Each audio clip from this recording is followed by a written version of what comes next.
Two of the scariest words for digital players, Brexit and GDPR. From the 1st of January 2021, the UK has left the European Union, and this holds important ramifications in terms of data protection.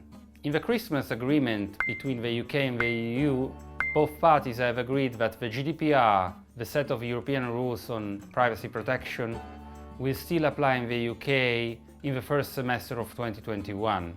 During such time frame, we expect the EU to issue an adequacy decision in favor of the UK, stating that the UK guarantees enough data protection. If this is not the case, from the 1st of July 2021, the transfer of data from the European Union to the UK will be legitimate only if relying on another legal ground. Indeed, as you know, the European Union places serious limitations to the transfer of personal data outside the EU. What are these legitimate grounds? There are many of them. First of all, there is the case when you are exporting data outside the European Union because you are required to do so under a contract you have a duty to perform. Let's make an example. You're shipping products from the EU to the UK and you need to share data with your UK courier for final delivery.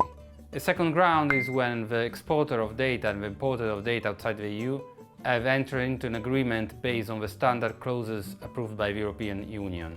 A third case is the user consent.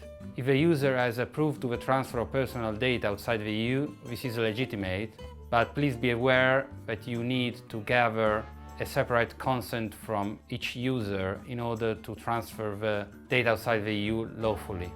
Are you transferring data from the EU to the UK? If yes, please be aware that if there is no adequacy decision from the EU in the first semester of 2021, you will need to find a ground of legitimacy under which this transfer will occur. Do you have any question about the GDPR and Brexit? Please feel free to write questions and comments below this video. Bye for now, see you next week. Ciao ciao!